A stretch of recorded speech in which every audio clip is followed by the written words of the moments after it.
story that came out that I wanted to cover, but we can't really get into the fun parts of it. Sorry, because we have to get into the debt limit, the debt ceiling, what's going on with that, right? So right now, the From homeless dogs with cancer to debt ceiling. Right.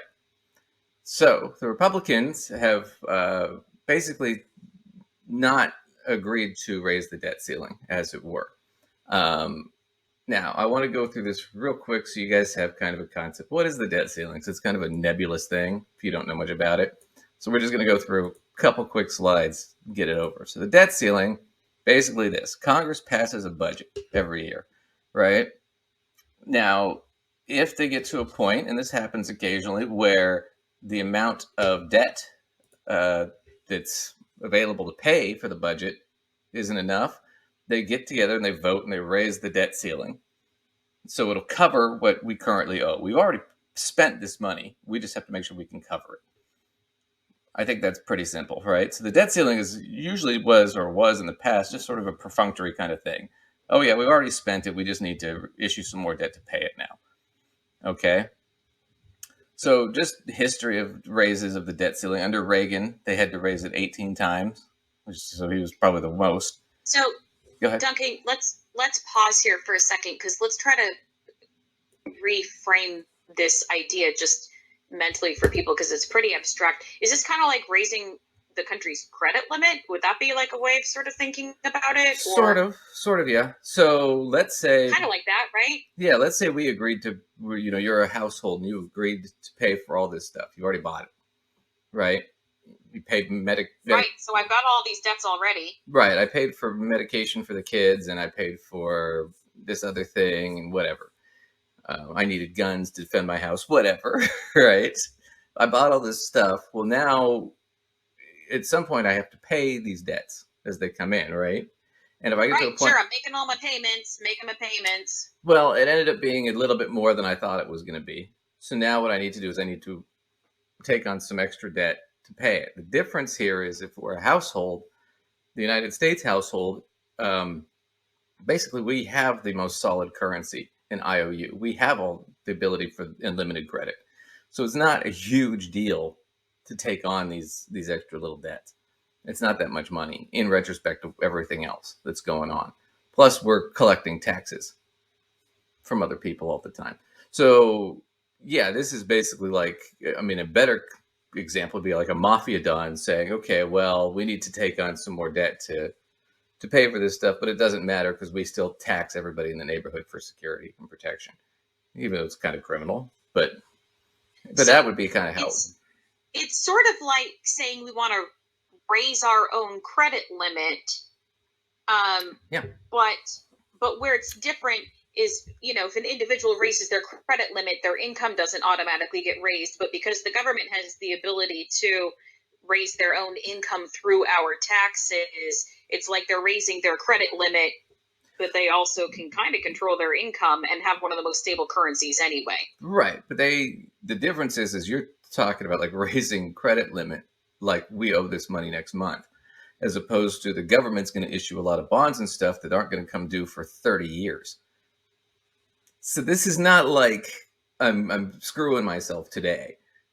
This is just... It's a much longer range situation. Right. As opposed to if I don't pay it, I'm defaulting now on my credit, which is the problem, which is the whole debt ceiling crisis. Because if I don't pay it, now I'm not a trustworthy creditor or person you can give credit to. I kind of just wanted to bring it a little bit more into like layman's terms, something that we all actually deal with, as opposed to something that seems so far out there. You know what I mean? Right. But the thing to understand is it doesn't really harm the government to do this. They've already promised this money. It harms them not to do it.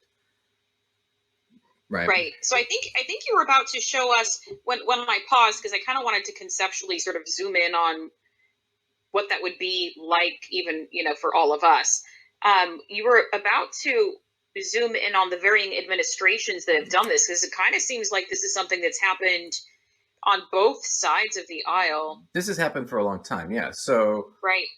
So I'm just going back to the 80s, just to make it simply. They raised it 18 times under Reagan, 8 times under Clinton, 7 times they did under Bush, 5 times under Obama. They did it 3 times under Trump in his 4 years, right? All right. So we've got Republicans, Democrats, everybody's done this. This happens. It does happen, Yeah. right? Now, the big history of the crisis, right? These crises when they happen where they don't want to do it. So the first one I want to go to is the 95, 96. Republicans shut down the government because they didn't want to pay the debt ceiling, right? They didn't want to raise it. And they did temporarily shut down the government, and that was part of what caused that recession. And Looks like that was under Clinton, right? That was under Clinton. the Clinton, yeah. right. So the Republicans said, oh, no, we don't want to let you do that. And so they did an on-passage of a federal budget, and then it all kind of went away. The next one was in 2011 under Obama. The Republicans again tries to leverage the debt reduction the Tea Party did, and it caused the U.S. credit downgrade. So our money was not worth as much, and the Dow fell by over 2,000 points, and the Dow Jones Industrial Average fell, and it put a lot of people out of work and destroyed a lot of people's. You had to do a minor recession there, and eventually they raised the borrowing cost. What happened is because they did that, it raised the borrowing cost for the government. So it cost $19 billion more over the next 10 years just on the money they had then. So it cost us more to borrow money for a long time. So it damaged the government pretty badly, right? Then again, the last one I want to hit was the 2013 crisis. And they did that. They didn't want to raise the debt ceiling unless Obama would defund the Affordable Care Act or Obamacare. All right. And the Treasury stepped in and, funded a lot of the money for the government until the Republican Party finally had to cave in because their ratings declined and they were in deep shit coming into the next election cycle. And they realized it. So that's how that all caved. But if you notice something about all these instances, it's always Republicans doing it under Democratic presidents. They never do it under a Republican president. Right? So why is it that now they want to have this debt crisis thing when all these same guys voted for it 3 times under Trump? Now they don't want to vote for it under Biden. Right? And the main issue is right now their big issue is they want to cut Social Security. And we'll get into that a little bit more later.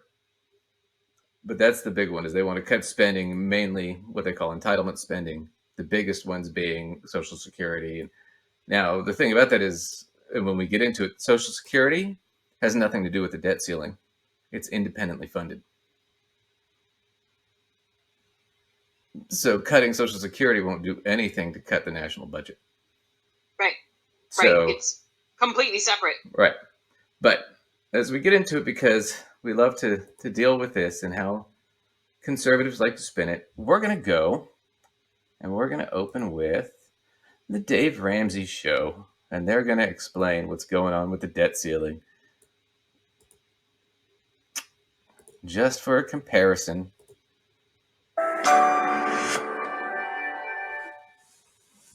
The debt ceiling of the U.S. We have apparently hit our credit limit, Christina, and there's a lot of fears of defaulting on this debt, and the Treasury has begun what they're calling extraordinary measures. Okay, so why would we default on the debt?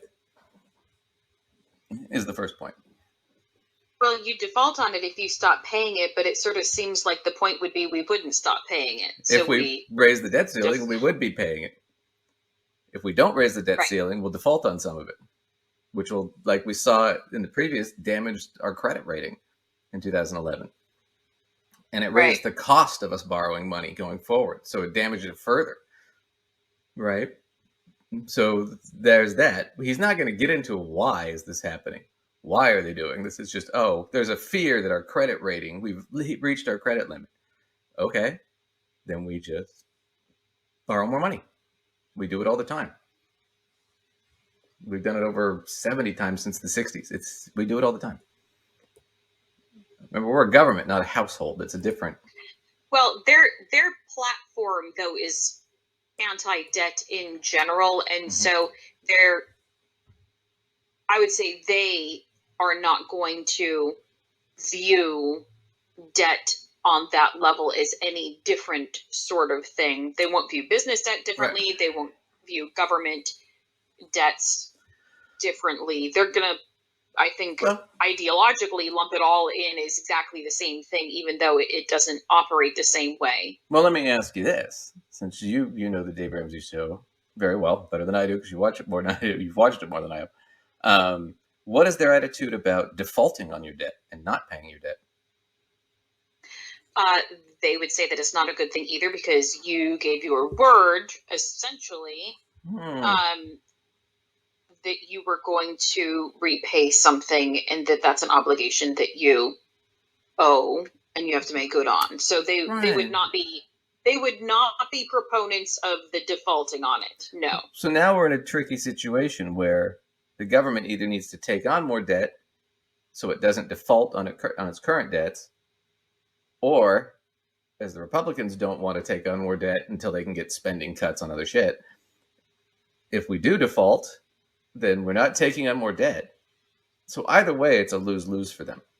Either way, you have to take on more debt or default, and which kills your credit rating and will cost you more to take on debt going forward, which is devastating as a government. Or you have to be in a position where you take on the extra debt pro forma, like you have 70 plus times in the past, and just pay your shit off.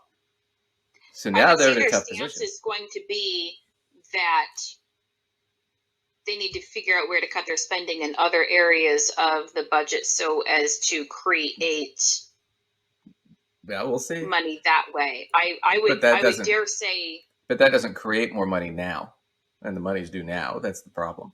I hear you, and I completely understand. I'm predicting that that's ideologically where they would go with that. Well, let's see. They're financial experts. They should understand this really well, right? Or they're so-called financial experts. They call themselves that. Let's see what they know. Juicy stuff. So what's going on? Man, it's interesting. So it looks like we have hit this debt ceiling, and there's debates now. One side wants spending cuts. The other side doesn't want to budge. Y'all, it feels a little bit like the government right now. Why don't she tell you what sides they are? The Republicans want spending cuts, or they're going to default the government. The Democrats are saying, no, we're not doing that. That's it. Is like a drunk at the bar who ran out of their credit card limit, and people are saying, no, you can't spend anymore. And they found one more credit card in their pocket, and they're like, hey, everyone, drinks on me. Oh, boy. Yeah, so And that's not at all what's going on. I feel like it's not at all like that. It's not at all like that. What it is we've already ran up the tab. Now we just need to pay it. Right. I would say, like, it's not to be able to make more purchases. It's to pay for things that have already occurred. It's already an obligation that's happened. It's not a new obligation. It's paying for the current ones. Well, remember this. The reason we're at the debt ceiling, right, is because Democrats and Republicans voted on a budget. We've exceeded the budget. We need to raise the debt ceiling. Right? That's all that's happening right now. Everybody's already agreed to this. Now the Republicans are reneging on their initial vote. That's all that's happening here. It's not like a drunk at a bar. But I love it. They're experts. Let's listen to them. But I love it. They're experts. Let's listen to them. The amount of time the department can continue. Go ahead. You're going to have to cut this out, but I just had a good idea. What's that? Because I'm always drinking some sort of tea or coffee or something in a coffee mug. I feel like we need Gossip Finance mugs. Oh, yeah. We'll get those. Because we both always have a beverage. And if it was always, in our Gossip Finance mugs, right? I think that would be great. Well, I'm just saying, when we actually put anything in our budget, that's a cheapie probably to create, but I feel like that's a smart one we need to make. Yeah, we can do that. It's not a big deal. But yeah.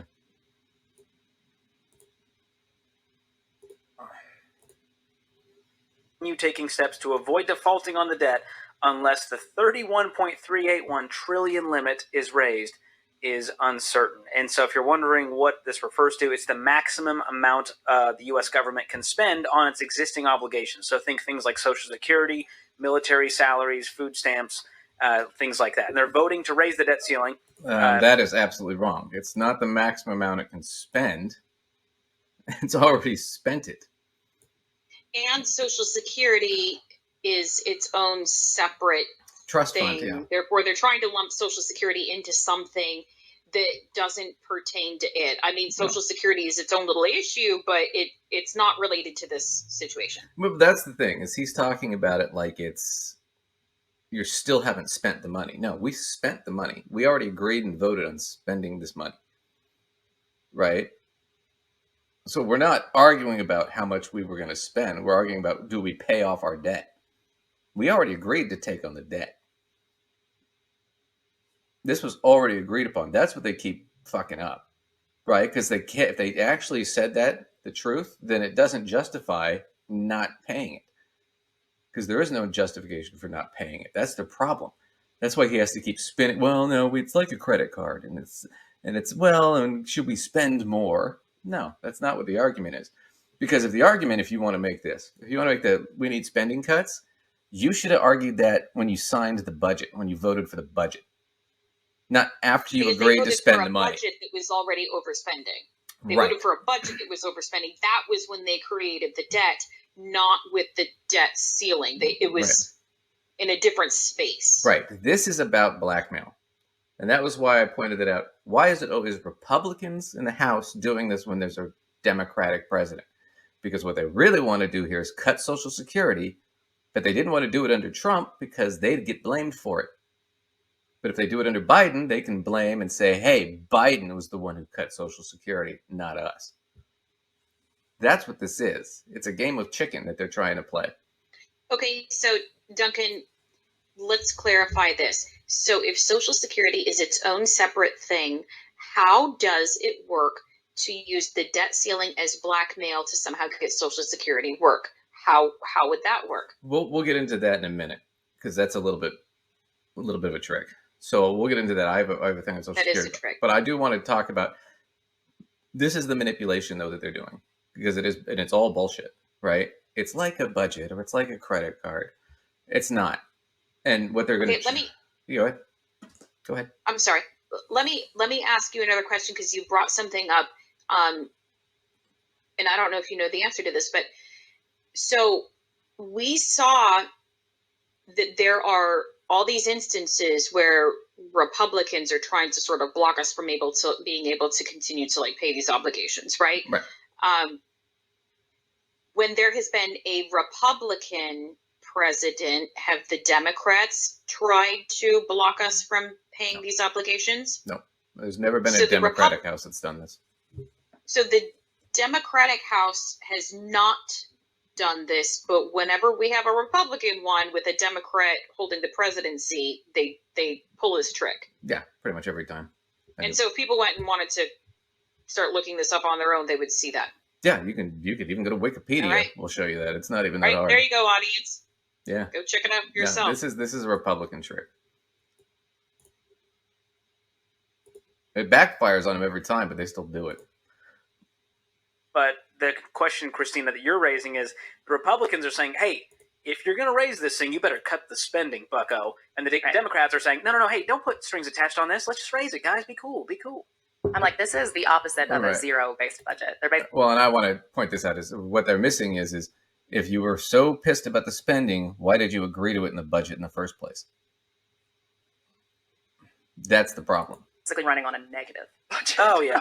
I'm like, can we go up to Washington and help them budget? Is that possible? If you ever want just a lot more anxiety in your life, you can go to usdebtclock.org, and it has running numbers. Yeah, so I'm going to clarify this. So the debt clock is a stupid thing. The other thing about this is if you had a balanced budget in the United States, so at any given time in this country, right, any time frame, there's a fixed amount of money that the Treasury allows out, right, the Fed and the Treasury. And if you're in a government that's running a surplus, as we kind of learned under Clinton, that means That's money not being spent on business. So it takes away from the GDP.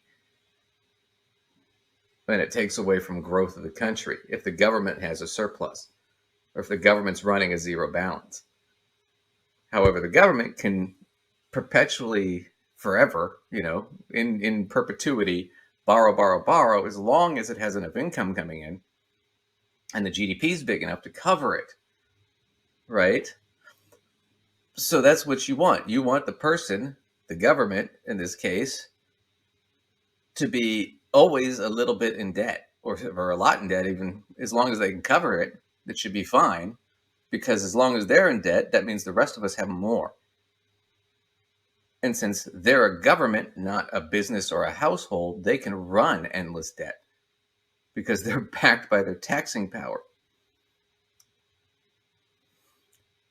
So there's a total misunderstanding of this whole situation. I'll give you a great example. So they're talking about it like it's a household. Imagine we're on a cul-de-sac, right? And Lacey's and I are the parents. We're the government. We represent the U.S. government, right? And of course, because we're the U.S. government, I have a ton of guns and, and all kinds of cool stuff and cars and all that stuff. And we have, 360 million children, whatever, running around. And we make all of our income because our kids pay us money. 360 million children. Whatever. They're not all physically ours. I'm just saying they live there. Thank goodness. Right. But we make all of our money by our kids working and paying us money. Not all of our kids. Some of them can work. Some of them can't, whatever. And then we do stuff like we provide, some basic services, roads, things like that. Now, we spent a little too much, right? Now, what they're proposing, what she's proposing, and he's proposing essentially is, well, we need to cut our budget. It's like, well, wait, we already owe this money now, so we got to pay it. So we could take on some more debt. Well, the good news is Alexis and I, as the U.S. government, as the parents of this household, our money is the only money that really matters because everybody else's money in the cul-de-sac is based on what our money is doing. So do you think we're going to have a problem getting money if we issue debt? Because our kids are going to buy some of that at interest. Our neighbors are going to buy some of that at interest. And now we can cover our stuff and everything's fine. And we can keep running this game forever and ever because we have to. Because everybody else is reliant on us.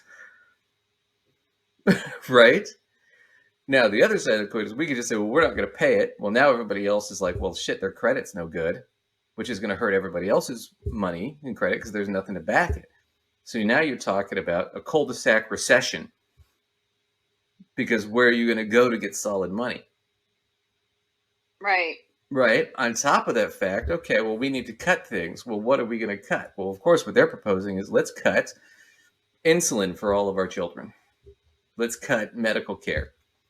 Because nobody's proposing that I don't get my guns every month and my bullets.